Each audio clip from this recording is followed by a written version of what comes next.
Esto es El Lagarto Culto. Arte, literatura, historia, música, libros, política, cine y filosofía. Un programa de análisis, debate y entrevista. Porque los lagartos también leen. El Lagarto Culto. Bienvenidos.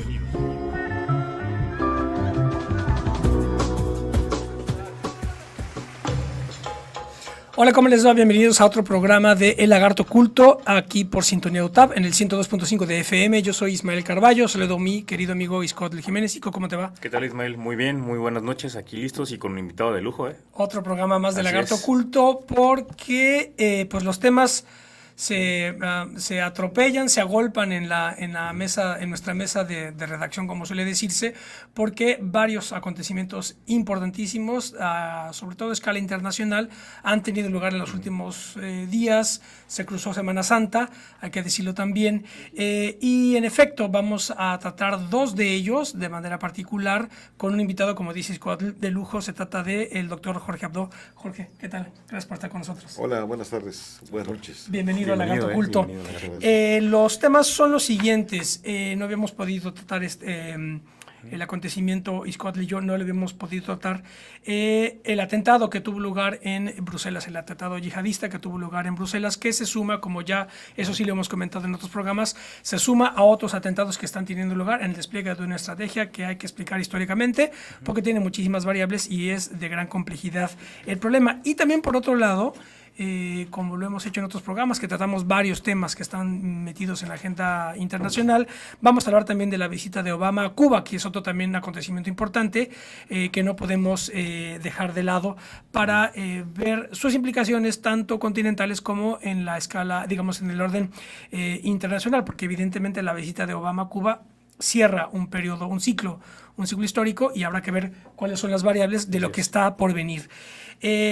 Así que bueno, pues los dos son de alta densidad ideológica, de alta problematicidad política y religiosa, así que por donde quieran comenzar, Jorge, Iscoatl. Sí, pues a mí me gustaría preguntarle al doctor, que por cierto tengo entendido que es experto en el tema de religiones, que nos platique un poco, ¿no? Que nos ponga un poco más de contexto respecto a esto. Finalmente Ismael y yo lo hemos platicado en varios programas. La religión vuelve a ser un problema central, fundamental. Bueno, quizá no es que nunca haya dejado de serlo, sino que simplemente mediáticamente dejó de estar, digamos, con el protagonismo que realmente merece en la historia de la humanidad. Entonces, doctor, ahí sí nos gustaría que nos pudiera poner un poco más en contexto, como algunas coordenadas, ¿no?, respecto al tema religioso y cómo podríamos utilizarlo para abordar el tema. Sí, cómo no. Bueno, mira, básicamente la religión siempre, sobre todo en Oriente Medio, ha sido un elemento fundamental en la discusión política y en el desarrollo, digamos, de los estados. O sea, muy cambiante el asunto. En el siglo XX es un tiempo en el que desaparecen países, surgen otros. El tema de Palestina se vuelve un asunto fundamental.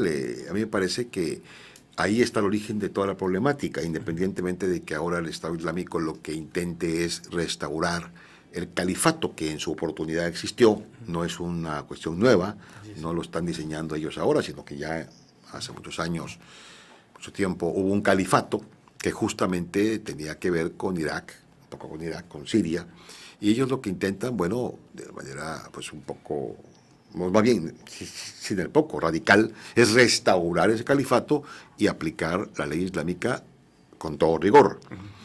Pero bueno, en el fondo, la temática es que Palestina fue la gran víctima de la creación del Estado de Israel. Y ese es un problema enorme, que además demuestra inequidad, demuestra una doble victimización de los palestinos. O sea, no solamente le quitaron sus tierras, sino que están encarcelados en los lugares donde fueron confinados, por así decirlo.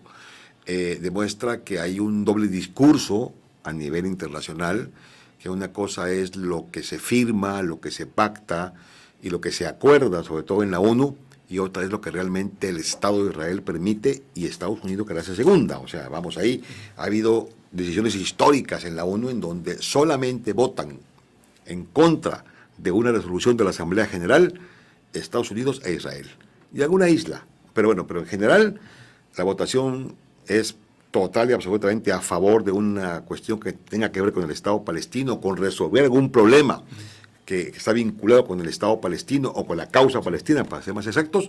Pero bueno, obviamente como Consejo de Seguridad, ustedes saben, se maneja a través de miembros que son permanentes y no permanentes, y de que algunos tienen veto, y el caso de Estados Unidos tiene veto, pues cualquier resolución en la que ellos no están de acuerdo es vetada. Entonces ahí tiene un problema permanente, eterno. Eso da origen a Hezbollah, Al-Fatah, por citar simplemente dos nombres, ¿no? Coincidentemente, Al-Fatah surge en 59, cuando tiene lugar la Revolución Cubana. Sí, claro. Pero bueno, no es una coincidencia, simplemente, sí, pero no está vinculado. Entonces, y todos estos años que hemos visto cómo ya parece que se va a resolver el tema, no se resuelve. Parece que ahora sí va a haber un Estado palestino, siempre no. Parece que ahora sí, etc. Y las declaraciones de Netanyahu, por ejemplo, que está ahora al frente del Estado de Israel, bueno, pues son radicales en el sentido de que por ningún motivo, bajo ninguna causa, que porque ellos tienen que proteger sus fronteras que por cierto son fronteras ilegítimas, porque se quedaron con parte adicional de lo que no les correspondía originalmente. Pero en este contexto, en este mundo, entonces tenemos el tema de Irán, que se maneja aparte. O sea, Irán no es árabe. O sea, Irán no pertenece al pueblo árabe. Irán es persa, es el pueblo persa. Y bueno, sí, son islámicos, sí, por supuesto, y tienen al Corán como referente, y creen en Mahoma, sí, pero tienen su propia forma de interpretar el asunto.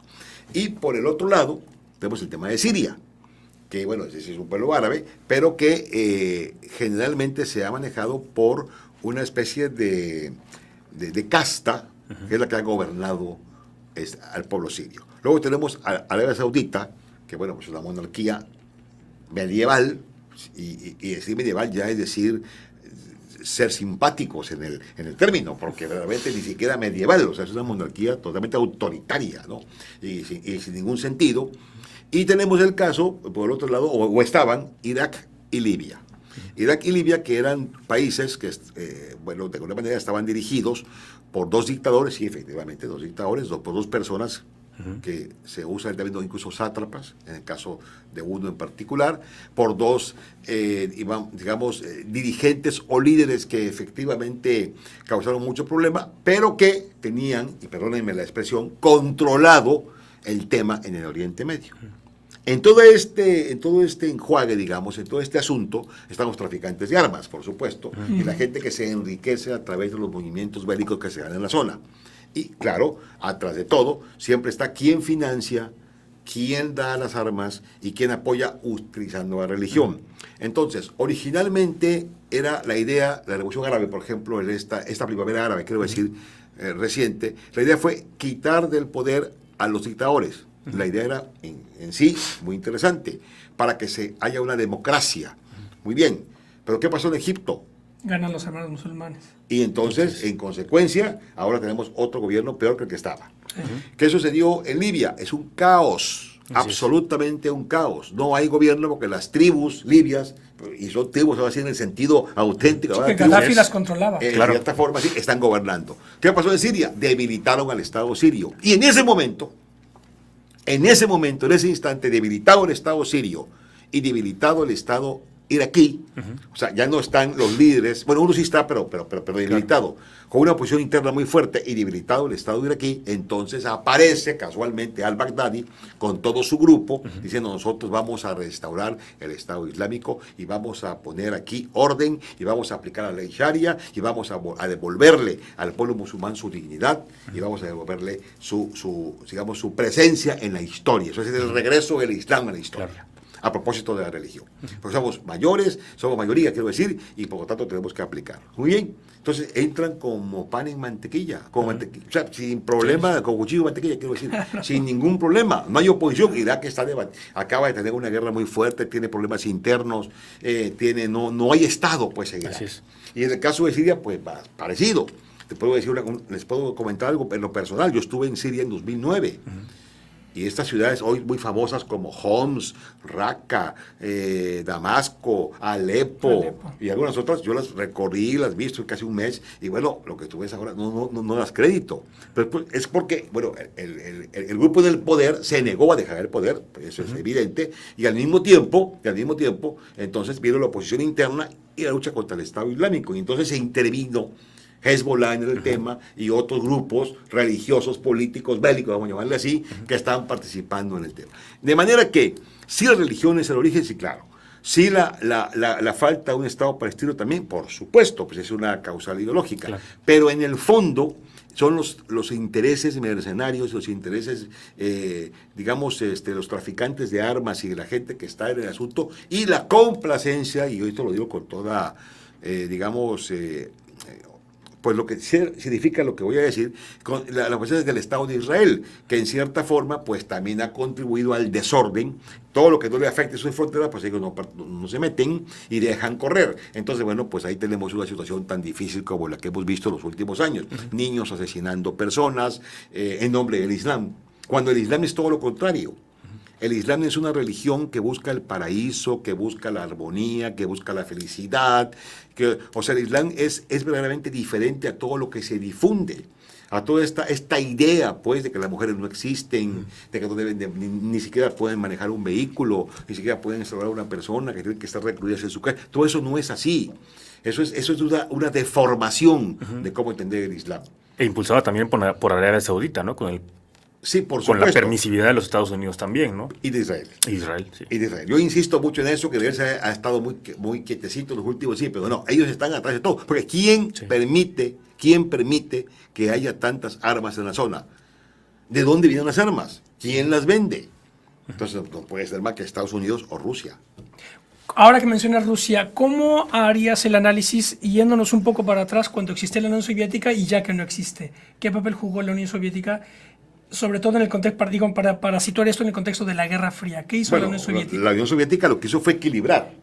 Mientras la Unión Soviética existió, 17 repúblicas, bajo el mando de un solo grupo, el Soviet Supremo, el Kremlin. Mientras eso ocurrió, bueno, pues la Unión Soviética equilibró en el mundo. Y bueno, Pacto de Varsovia versus el OTAN, el imperio soviético versus el imperio norteamericano, los aliados americanos con los aliados soviéticos, o sea, había una especie de equilibrio mundial. O sea, la Guerra Fría fue más que nada equilibrio. Pero claro, de cualquier manera la Unión Soviética empezó a tener, a perder fuerza, sobre todo a partir de que no pudo lograr que el pueblo árabe lograra, valga la redundancia, ganar la primera gran batalla contra Israel. O sea, con Nasser. La guerra, sí, o sea, la guerra de los 6 días también me refiero, ¿no? O sea, en ese momento, sí, claro, en ese momento la aviación soviética, el apoyo soviético y todo lo que los soviéticos habían vendido en la zona, pues se vio que realmente pues no era para tanto, ¿no? Ahora está resultando más eficiente la aviación rusa y la presencia rusa en la zona para tratar de parar primero al Estado Islámico y luego sacarlo de esa zona, de ese rumbo, que lo que en un momento fue haber hecho la Unión Soviética en favor del pueblo árabe. O sea, ese es un asunto muy importante que hay que tomarlo en consideración. Jamás pudieron ellos lograr que Yasser Arafat tuviera los triunfos que Yasser Arafat, como aliados de los soviéticos, pensó que iba a poder tener. Vamos a hacer un corte, estamos conversando con Jorge Abdo sobre el conflicto del Estado Islámico y con más temas de los que leemos en un minuto, porque los lagartos también leen. El lagarto oculto, ya volvemos.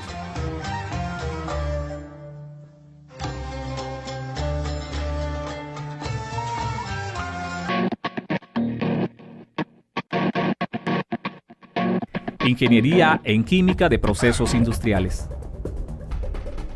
La ingeniería en química de procesos industriales está dividida en 3 áreas: fluidos de perforación, prevención de corrosión, química industrial. En el área de fluidos de perforación aprenderás a preparar fluidos, así como determinar sus propiedades físicas y químicas para optimizar la operación de la perforación, además de identificar equipos y herramientas que se utilizan en la perforación de pozos petroleros. En el área de prevención de corrosión y química industrial, aprenderás los principios básicos de química para prevenir la corrosión de materiales metálicos aplicables en las diferentes industrias. Además de métodos de transformación de materia prima, manejo de equipos para medición y monitoreo de la corrosión y diseño de equipos para la conversión de la materia prima.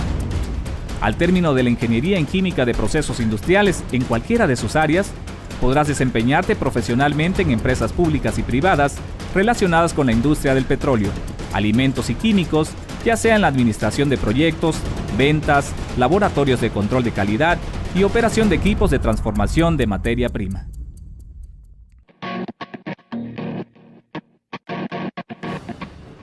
Licenciatura en Gastronomía.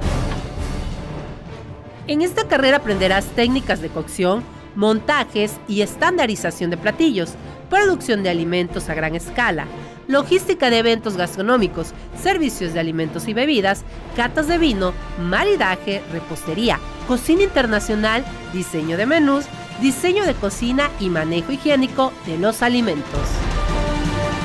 Podrás desempeñarte profesionalmente en restaurantes, hoteles, cruceros, comedores industriales, comedores escolares, supermercados, panaderías, pastelerías, realizando consultorías como chef instructor o creando tu propia empresa.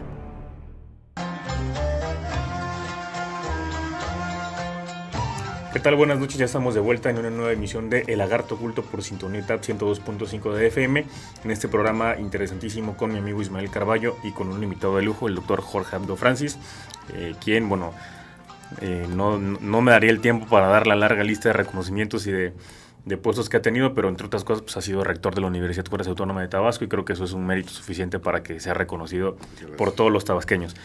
Doctor, hacía un repaso general, digamos con nivel geopolítico, ¿no?, de lo que ocurre en la región, y platicábamos, digamos, del peso específico de las potencias y del papel que jugaron. Ahora parece de pronto que Europa está diluida, que no existe, digamos, como una nación o algún estado que levante la mano y diga vamos a definir el rumbo, vamos a hacer un frente en común y vamos a poner, digamos, vamos a tomar un papel mucho más activo en la definición de lo que nos compete a nosotros como Unión Europea, considerando lo que ocurre en Oriente Medio, ¿no? De pronto parece que la política exterior europea ha sido bastante laxa y no ha querido tomar postura concreta sobre lo que ha pasado, no solamente en estos años recientes, sino en las últimas décadas en la región. En ese sentido, ¿cuál es la percepción que tiene usted de lo que pasa actualmente, ¿no? Digo, no existen de pronto, ya no hay figuras como Richelieu, por mencionar algunas referentes históricos, pero ni siquiera existe una como Kissinger, ¿no? O sea, no recuerdo yo, por lo menos, digamos, en la política exterior actual en el mundo, como un referente o alguien que levante la mano y diga, señores, por aquí va. Sí, Federica Mogherini, que era la jefa de política exterior y seguridad de Europa, se puso a llorar desde Amán, Jordania, cuando lo del atentado, pues ahí está. Bueno, es que estamos viviendo una época de mediocridad política en todos los niveles, no solamente en Europa. Lo que ocurre es que hay una ausencia de liderazgo. ¿A qué se debe eso? ¿A qué crees que...? Yo tengo una tesis. A ver. La guerra. Sí, por supuesto. La guerra tiene que ver con el asunto. O sea, es preciso tu comentario. Yo sostengo que los grandes estadistas europeos de la posguerra, literalmente, Mitterrand, Kohl, Adenauer, todos estaban haciendo las cosas en serio porque venían de una guerra. Pero como ya no hay guerra, entonces los políticos de ahora, la clase política de ahora, ya es totalmente mediocre, me parece. No sé qué piensas tú. Por supuesto que es mediocre. Y aparte hay otro elemento. Hay una carencia de formación política. O sea, perdónenme la expresión que voy a usar porque no es utilizar, pues no es, pero lo digo coloquialmente. O sea, cualquiera llega a puestos importantes. Sí. Y cuando eso ocurre, entonces, que es una ventaja de la democracia. Ahí estás tocando nervio, estás tocando la médula. Es una perversión de la democracia. Claro. Porque entonces lo que estamos viendo es que, pues es posible que las masas decidan, o el pueblo decida, por aquel que evidentemente no reúne las características técnicas o más adecuadas para ser el presidente de un país, o primer ministro, o el líder, pero sí reúne ciertos elementos de carisma, aparentemente de carisma, que le permiten empatía con el pueblo y que eso le da la oportunidad de llegar al poder. Y bueno, vemos situaciones muy difíciles y graves, que es el caso, pues Argentina es un caso específico en ese sentido, o sea, varios presidentes argentinos, esta época de los presidentes por minuto, ¿no? O por espacios muy breves, y otros países, Perú, eso sería otro caso, hablando de América Latina, y podemos hablar de muchos otros. Pero bueno, volviendo a Europa, vean por ejemplo lo que acaba de suceder.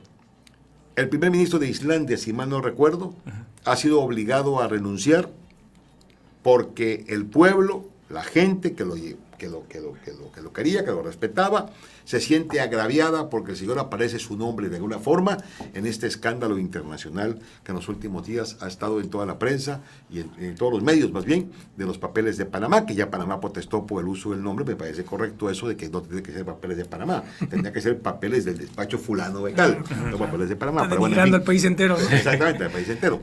Es una especie digamos, de colapso para el país y una especie de acusación manifiesta de que ahí todo se hace mal, lo cual no es así, no es del todo cierto.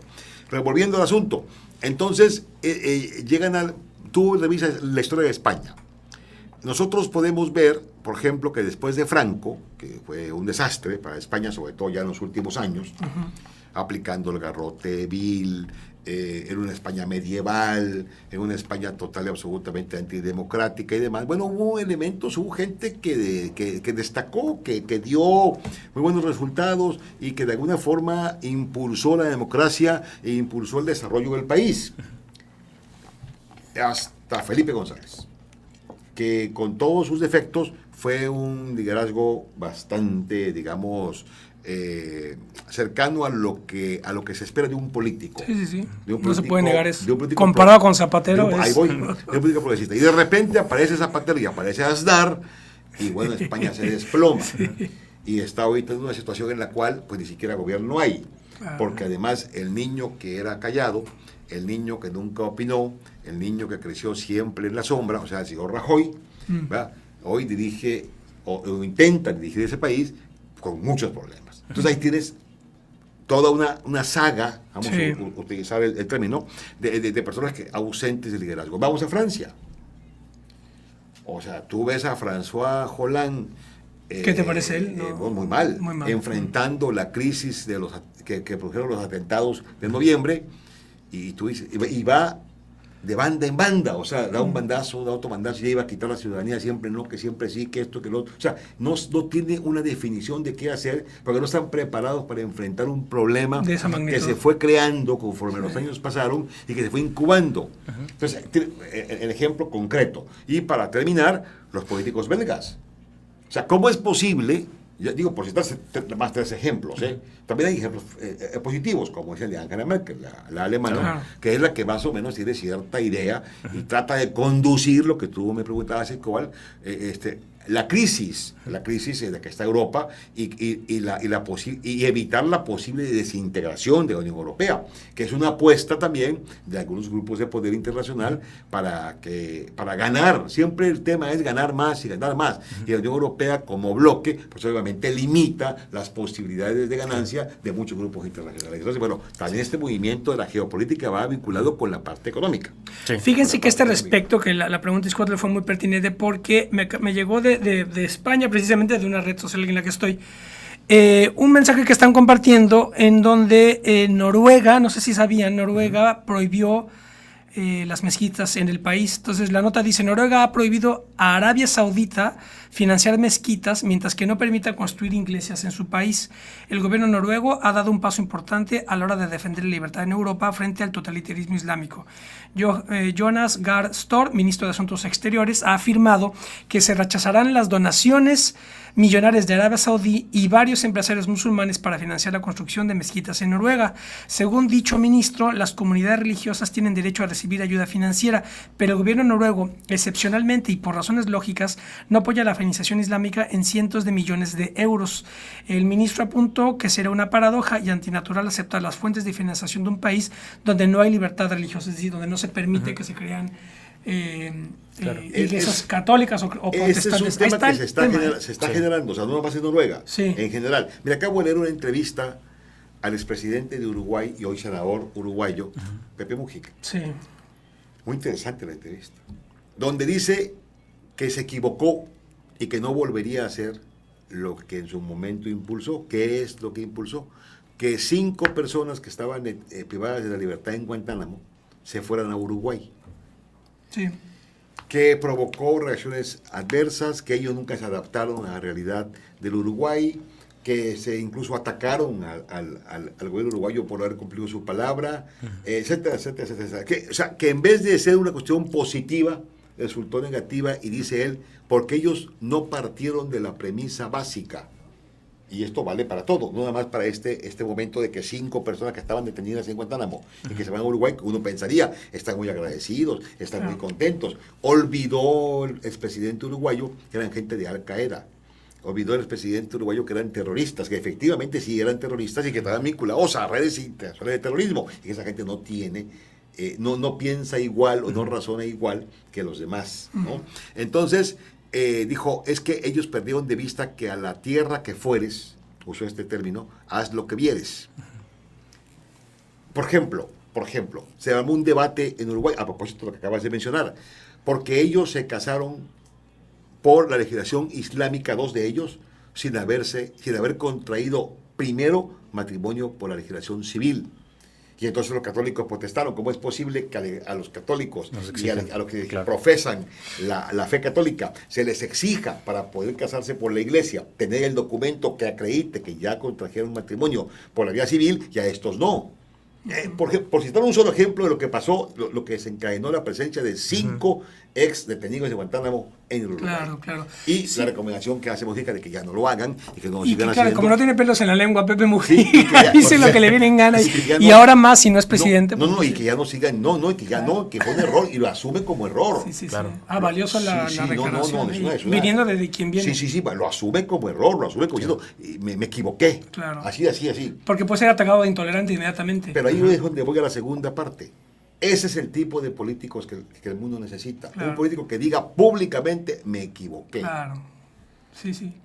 Y eso es muy difícil encontrarlo en los políticos. Eso, generalmente todos son casi perfectos según ellos. Sí, ¿no? porque yo lo que quería comentar, me parece que es cierto, no se puede negar que la fundación del Estado de Israel en el 48 es un punto de inflexión decisivo en el siglo XX. En el siglo XX. Así es, su punto de En quiebre. el siglo XX, porque lo que yo advierto es que, no vamos a negar eso, pero hay una dialéctica que desborda la creación del Estado de Israel y que está haciendo colisionar la plataforma occidental, que es cristiana, y ahí está el problema, con la plataforma islámica. Entonces, digamos que en el siglo XX, eso estalla en 1928, cuando se fundan los hermanos musulmanes. ¿Por qué se fundan los hermanos musulmanes en Egipto? Porque Ataturk transforma el Imperio Otomano en una república, digamos, de modo occidental. Entonces, Pero ahí Turquía ahí también está tocando, es clave. es que Turquía es el otro factor Es que otro factor decisivo. habíamos dejado de lado. El Imperio Otomano y Turquía. Es el que le compra petróleo al Estado Islámico, por ejemplo. Claro. O sea, parte del financiamiento del Estado Islámico, Pero Erdogan es del el autodenominado Estado Islámico, o ISIS, como también se conoce, es que Turquía, de alguna manera, para evitar que los kurdos sean apoyados por el Estado Islámico, que ese es otro problema, que aunque es un problema regional, digamos, un problema local o focalizado entre los kurdos, el Kurdistán, pues, y los turcos, de todas maneras influye. Entonces ahí tenemos una situación que también ha afectado esta permisividad, usando un poco el término que hace rato Iscoal manejaba, de varios gobiernos de la zona que han hecho que, bueno, que ellos vengan. A ver, ¿cómo es posible que circule tanta gente por la zona si están boletinados, si hay ficha roja de Interpol, si están en las redes de terrorismo, si se conocen sus nombres, si se conocen, etcétera, ¿no? Pero ¿qué habría que hacer entonces con los refugiados, por ejemplo, que también es otro tema delicado? Es que el problema de los refugiados viene fundamentalmente de Siria. Sí. Entonces, ¿quién empezó el problema en Siria? Al-Qaeda. No, Al-Qaeda no. En Siria empezó la oposición al gobierno de Bashar al-Assad. Okay. ¿Y quién financió esa oposición? Estados Unidos. Claro, hombre, Estados Unidos y algunos otros grupos. Y a Bashar al-Assad lo apoya Putin. Y no nada más Putin. Y China. Irán. E Irán, claro. Sí, es que está la dialéctica Irán. Chiitas, suníes. O sea, no hay refugiados iraníes. Claro. Los refugiados son sirios, afganos, pakistaníes, pero fundamentalmente sirios. Los refugiados que tú ves en las cámaras de televisión, que tú ves ahí, son sirios. Porque falta África, que no hemos tocado el tema. Bueno, tenemos que irnos a un corte. Vamos a regresar al tercer bloque de este programa. Una charla interesantísima, dando bastantes datos y tema coordenadas. peleagudo. Así es, da para mucho más, nos darían 2 programas enteros y no acabaríamos. Pero bueno, ya vamos a volver porque los lagartos también leen. El lagarto oculto, ya volvemos.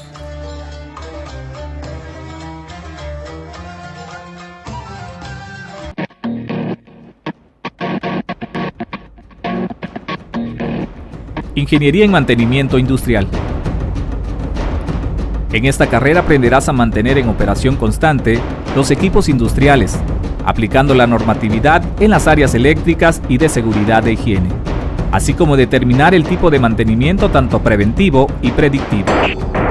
Detección de fallas, pruebas destructivas y no destructivas, análisis de vibraciones, entre otras. Así como también a diseñar y elaborar piezas en 3D, programación y construcción de sistemas automatizados y de robótica. Podrás desempeñarte profesionalmente en empresas públicas y privadas relacionadas con la industria eléctrica, mecánica, petrolera, automotriz, manufacturera y de servicios.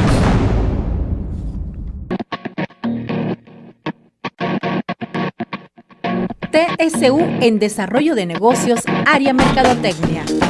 En esta carrera aprenderás a realizar investigaciones de mercado, desarrollar planes estratégicos de mercadotecnia y campañas de ventas, implementar y evaluar el desempeño de las acciones de la empresa en ventas, compras, inventarios, proyectos de comercio, promoción y publicidad, así como también detectar oportunidades de negocios nacionales e internacionales. Podrás desempeñarte profesionalmente en áreas de ventas y servicios, mercadotecnia, promoción y publicidad, relaciones públicas, administración, comercio, investigación de mercado, servicio a clientes, consultor en el desarrollo de nuevas empresas, elaborando propuestas de inversión, puede ser empresario o asesor independiente para pequeñas y medianas empresas.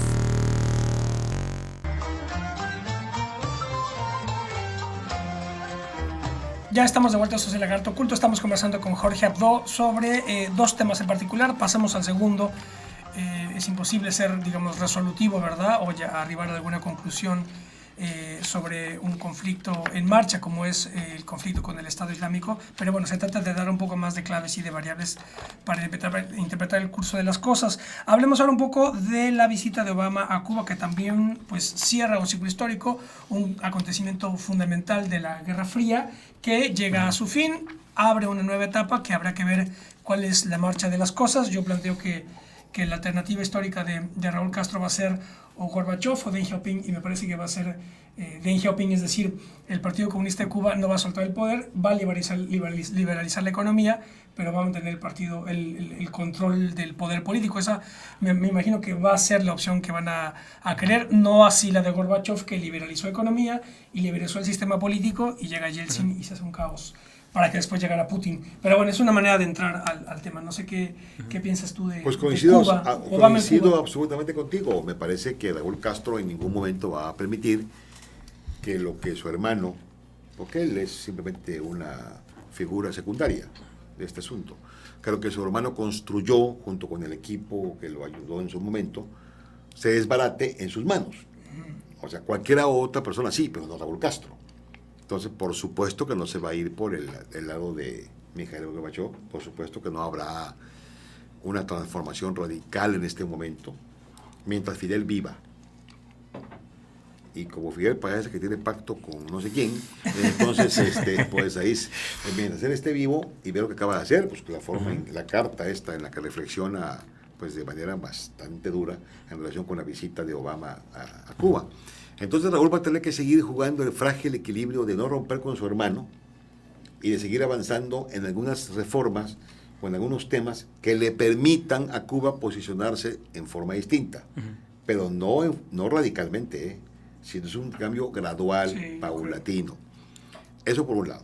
Por otro lado, a mí me parece que lo que Cuba tiene que evitar a toda costa es convertirse, digamos, en el centro de una disputa entre los intereses del Partido Republicano, las ideas del Partido Demócrata, los cubanos que viven en Estados Unidos y los cubanos que están en Cuba. Porque entonces en ese momento todo lo que se pudo haber avanzado, todo lo que se pudo haber construido, pues va a complicarse. Entonces ahí tiene que aprovechar la coyuntura Raúl Castro, y ojalá esté a la altura de las circunstancias, ¿verdad?, en este momento, con el equipo que lo rodea, que hay personas ahí muy inteligentes, brillantes, formados, esos sí son formados, ¿verdad?, muchos de ellos, para poder lograr transitar, pues si no completamente a la democracia, que lo dudo mucho que eso ocurra. Su intolerancia la acaba de demostrar cuando se le habla de los presos políticos y exige que le den la lista, pues ¿quién le va a tener? No la tienen ellos. Pero bueno, sí transitar hacia una forma, digamos, más abierta de gobierno y una forma más abierta en la parte de la economía, pero sin romper con los derechos sociales adquiridos por el pueblo cubano. O sea, en Cuba, mientras estén los Castro, va a ser muy difícil que podamos observar que la educación deja de ser gratuita, que la salud deja de ser gratuita, que los libros prácticamente son regalados, que la cultura es un bien para todos, lo acaban de demostrar con la presencia de Rolling Stones y el concepto gratuito que ofrecieron, la parte de la seguridad social, lo que ellos entiendan por seguridad social, etcétera, etcétera, etcétera. O sea, esta segunda generación de los derechos humanos, los derechos colectivos, los derechos sociales, los derechos culturales, que ha sido la base del andamiaje de lo que se conoce hasta hoy como la Revolución Cubana. Más que la primera generación, que obviamente está muy limitada, que son los derechos civiles y políticos, esta segunda generación. De hecho, a la salud, a la educación, a la cultura, a la seguridad social, al empleo, o al autoempleo, si tú me lo permites, estos negocios, este esquema que ellos diseñaron de ocupación por cuenta propia, regulado, tolerado por el Estado, pero al mismo tiempo con cierto margen de maniobra, pero hasta ahí. Entonces me parece que no es tan rápido el asunto, ¿eh? No es tan sencillo. Ahora, logrará Estados Unidos. Finalmente, Clinton hizo en su época un recorrido similar por América Latina tratando de entrar a la región. Ahora, digamos, ya no están los Kirchner, Dilma Rousseff está en serias complicaciones con el cuestionamiento por parte de los casos de corrupción de miembros de su gobierno y con el caso Petrobras. Ya no existe Hugo Chávez, ¿no? Nicolás Maduro no representa, digamos, un liderazgo lo suficientemente sólido para amalgamar todas estas corrientes que el chavismo tenía de cierta manera cohesionadas. Y bueno, de pronto la visita de Obama a Cuba se entiende quizá como un intento nuevo de Estados Unidos por volver a entrar en la zona. Tiene un aliado en Mauricio Macri, fue Obama después de la visita a Cuba, creo que a Bariloche, a reunirse con él, y creo que está esperando un poco a que se sigan moviendo, pues, digamos, las aguas en América Latina, ¿no? Aparentemente, y eso es lo que hemos hablado Ismael y yo aquí en este programa, de pronto parece que la izquierda se empieza a desvanecer, ¿no? O lo que se autodenominaba izquierda en América Latina comienza a desvanecerse, y quizás simbólicamente pudiera ser, digamos, una estocada importante, si no mortal, no me atrevería a decir mortal, pero sí importante, el hecho de que los Castro acepten por lo menos que Obama, que un presidente estadounidense, pise suelo cubano, ¿no? No sé ustedes qué consideran ahí de lo que se puede esperar del papel de los Estados Unidos, independientemente de quién quede como nuevo presidente, porque finalmente ese es otro tema, ¿no? Hablamos de que los gobiernos son una cosa, pero la política exterior del Estado estadounidense es una cosa muy concreta. Y aparentemente ha sido inamovible los últimos 30, 40, 50 años, ¿no? No, los últimos 200 años. Ellos no tienen problema. No tienen duda. Los Estados Unidos tienen intereses, no tienen amigos. Sí. Punto. Esa es la base de su política exterior. Me parece interesante revisar eso, ¿no? ¿Hasta qué punto va a poder volver a entrar Estados Unidos a la región? ¿Qué tanta capacidad de negociación puede tener con los nuevos gobiernos? Y también, sobre todo, también la opinión pública, cómo lo va a recibir, ¿no? Digo, porque un presidente como Obama tiene cierta legitimidad, ¿no? Digamos que ha sido, en términos de comunicación política, una imagen muy bien construida, ¿no? Muy bien vendida. Sí. Pero de eso a los intereses y la política del Estado estadounidense como tal, ya estamos hablando de otra de los cosa, think ¿no? tanks De los norteamericanos, así ¿no? es. Mira, como dicen los cubanos, este negrito nos conquistó. Cuando entrevistaban a las personas, oye, qué bárbaro, qué bien habla, qué bien. Sí, mira. En términos de comunicación política y en términos de, voy a usar otra palabra que no es muy adecuada, pero de espectáculo político, es de 10 el tema.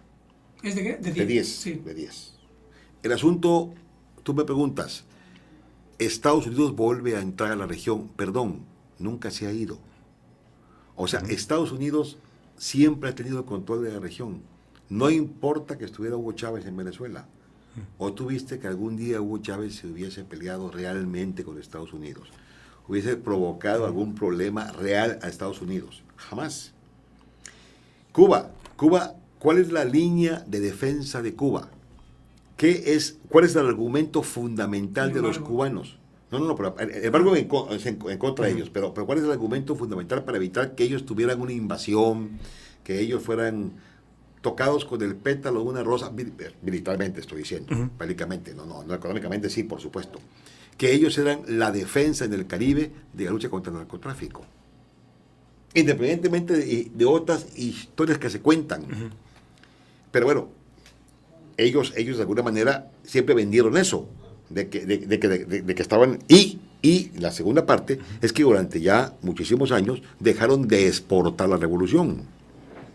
O sea, Evo Morales no tiene nada que ver con Fidel Castro. O sea, Evo Morales es un producto del populismo boliviano, si tú me lo permites, y además del reconocimiento de un pueblo multicultural, diverso, con raíces indígenas profundas, que lleva a la presidencia de su país a un indígena que recientemente le dijo: no te quedas eternamente como lo pretendes. Maduro, tú fuiste demasiado suave, Maduro no representa a nada ni a nadie. O sea, ese es un invento.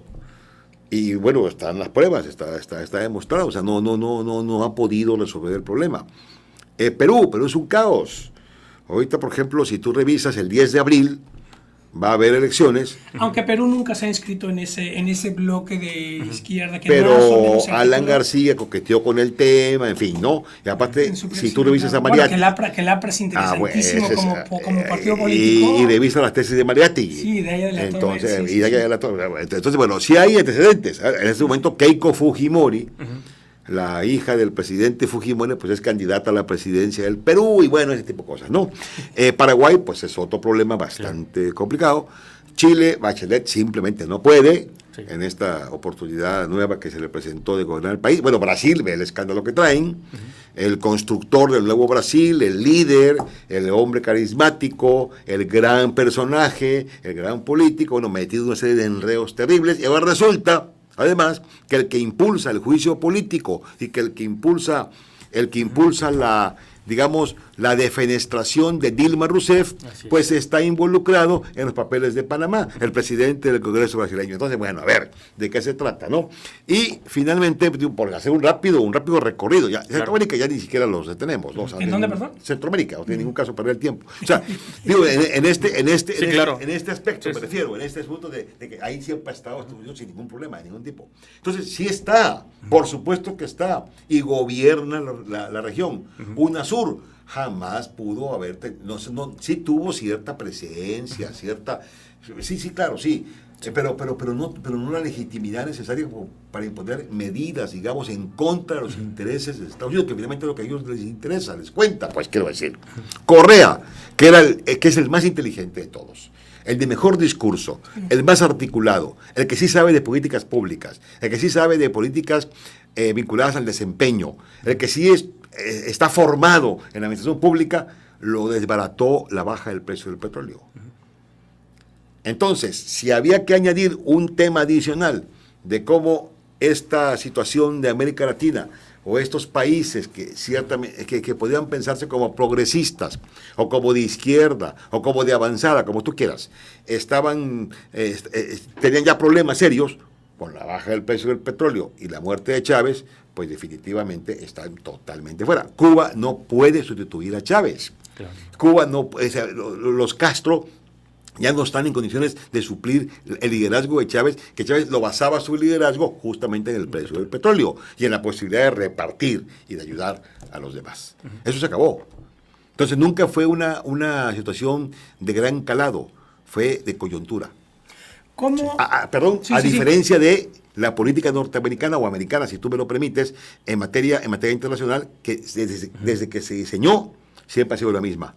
Por eso se llaman Estados Unidos de América, porque es la tesis del destino manifiesto. América para los americanos. Vamos a tener que hacer un corte más porque ya se nos fue el tiempo. Vamos al siguiente bloque, vamos a hacer un corte más porque los lagartos también. El lagarto oculto, ya volvemos.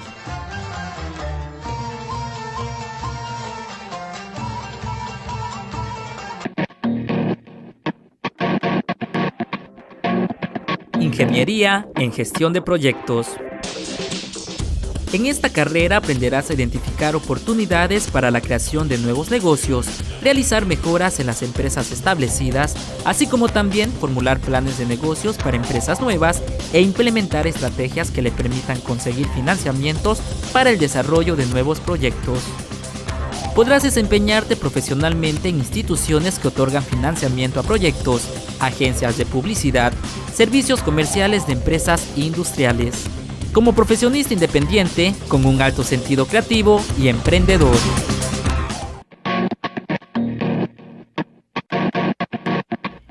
Ingeniería en Tecnologías de la Información.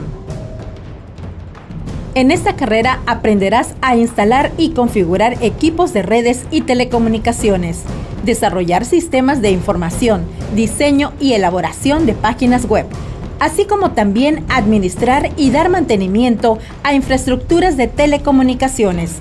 Podrás desempeñarte profesionalmente en empresas públicas o privadas que requieran o utilicen infraestructura de telecomunicaciones, en áreas administrativas, mantenimiento y desarrollo de nuevos sistemas de información o creando tu propia empresa de servicios.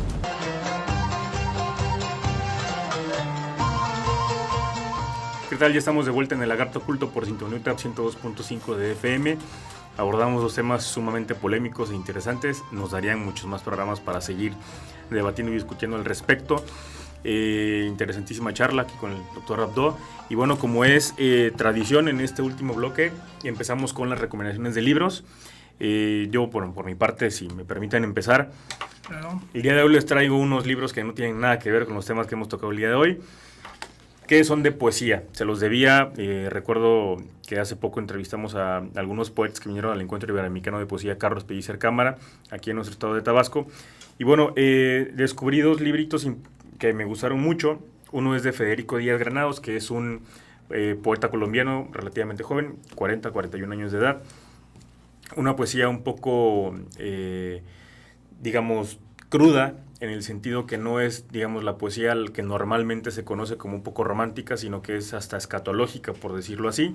Tiene algunos textos interesantes de este editorial de poetas mexicanos que se llama Valparaíso, que tiene relativamente pocos años de estar operando y funcionando aquí en nuestro país.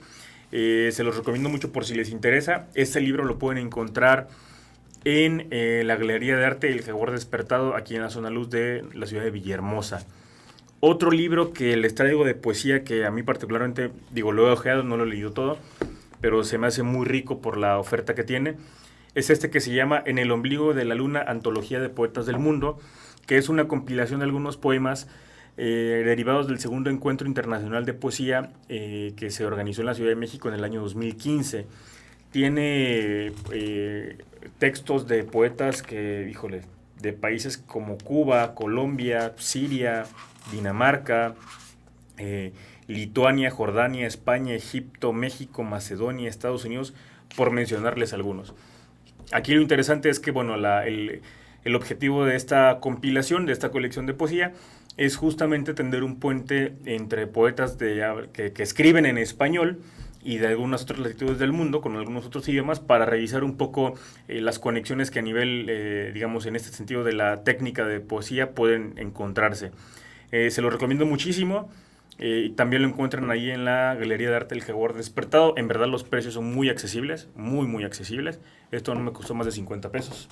Entonces vale la pena por si les gusta la poesía y si no, pues también acérquense. Estos poetas tienen que ver con lo del Encuentro Iberoamericano de Poesía. De hecho, los mexicanos, Mario Bojorquez, Alí Calderón, vinieron aquí al Encuentro Iberoamericano de Poesía este año, aquí al estado de Tabasco.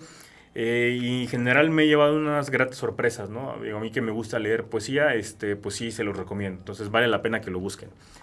Y otros libros que les traigo, que bueno, es una colección publicada por la Universidad Nacional Autónoma de México, que hace años tuve la oportunidad de comprarla cuando vivía en la Ciudad de México.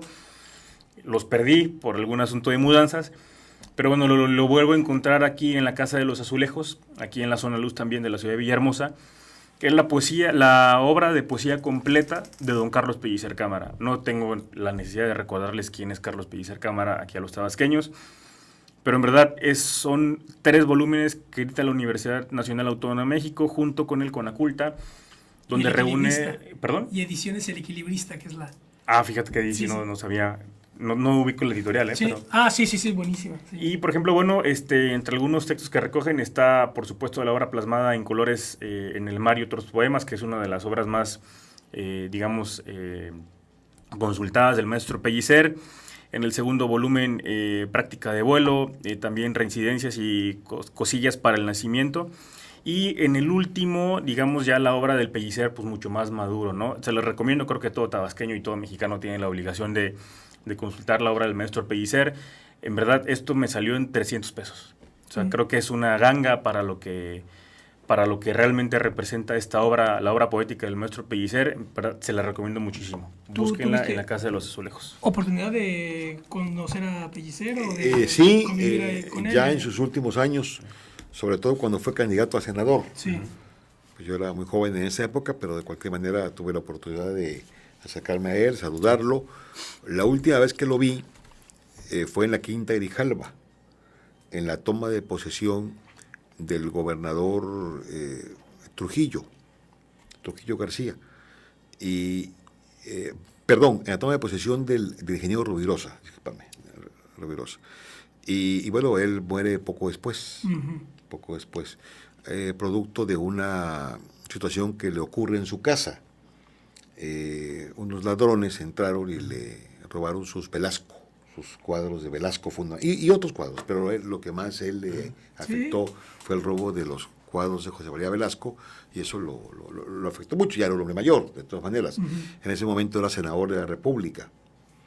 Era senador y bueno, pues muere, y entonces queda en su lugar el licenciado Nicolás Reynés Berezaluce, que era el senador suplente, que también ya falleció, pero que en ese momento pues empezó una carrera política muy importante a nivel federal. Ya la había tenido en Tabasco, y ahí ya pues le va muy bien.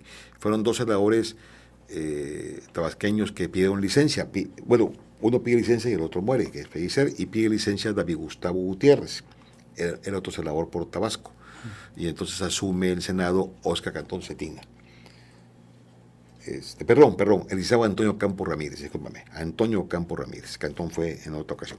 Eliseo Antonio Campo Ramírez asume la Cámara de Senadores, el escaño por Tabasco. Entonces son Antonio Campo Ramírez y Nicolás Reynés Berezaluce, siendo suplentes, se quedan en el Senado. Pero Reynés por esa causa, porque muere Pellicer. Pellicer hizo una campaña muy interesante, muy intensa, como candidato del PRI, en ese momento, a senador de la República, y es parte de aquel famoso discurso que se ha citado muchísimo, de que ni con toda la miel del mundo se podría endulzar la amargura del pueblo chontal. Es una frase más o menos que pronuncia Pellicer en la época en que fue candidato. Y decía Escobar que la poesía no tiene mucha relación con lo que estábamos viendo, ¿no? Yo creo que sí. Nada más una frase de Pellicer, de un poema de Pellicer, muy, muy rapidita. Dice: cunde la muerte, dice Pellicer,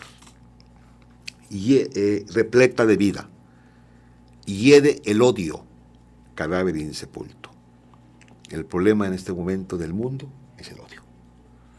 Y el odio provoca todo tipo de conflictos.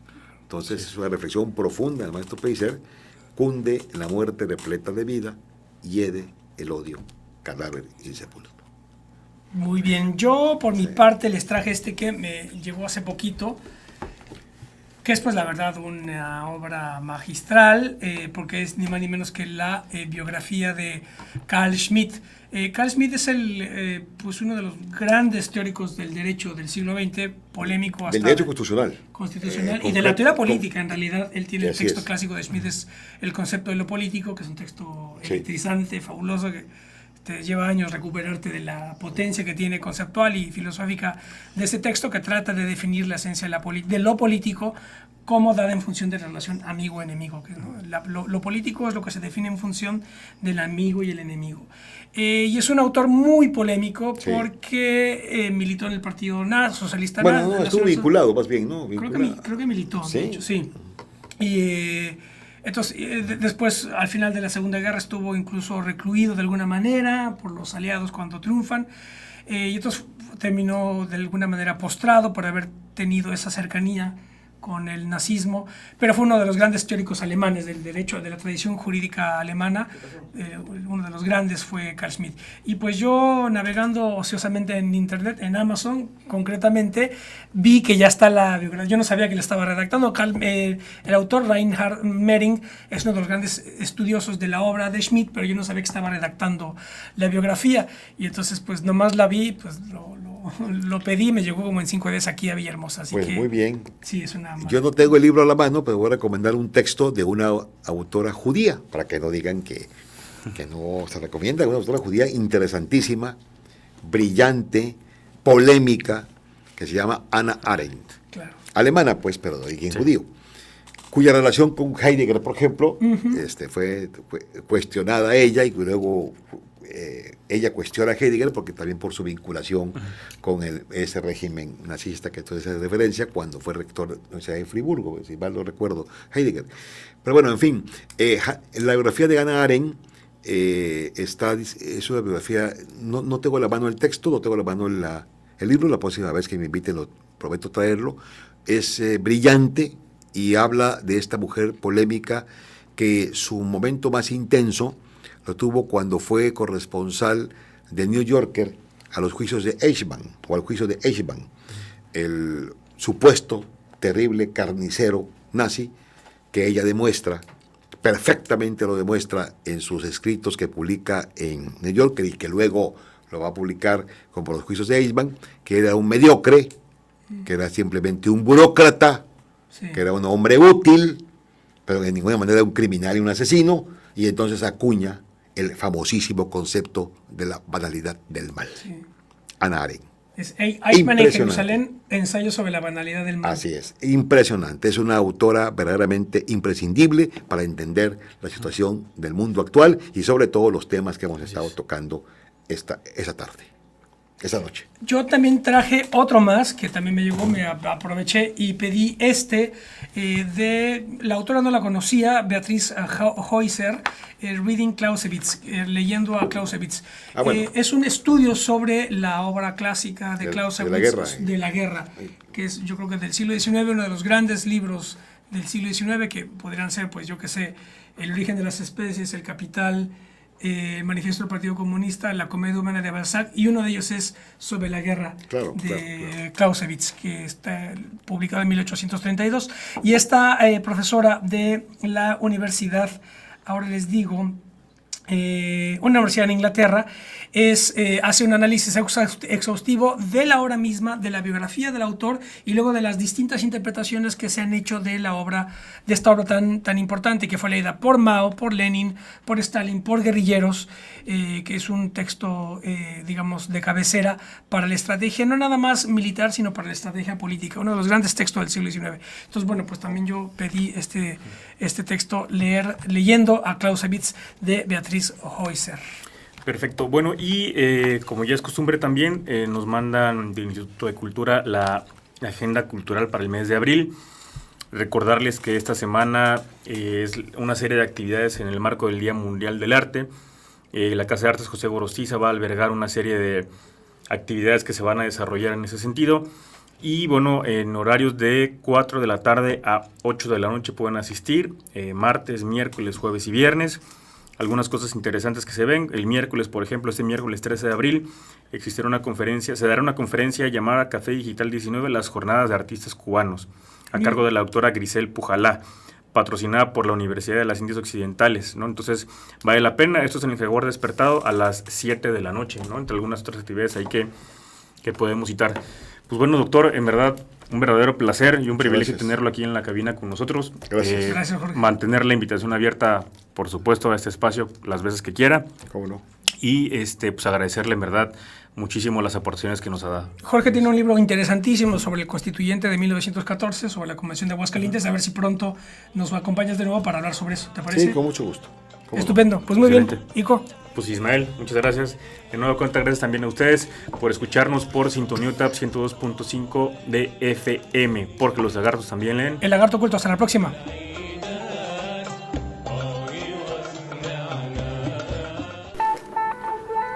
Esto fue El Lagarto Culto, un programa de análisis, debate, cine, libros y entrevista.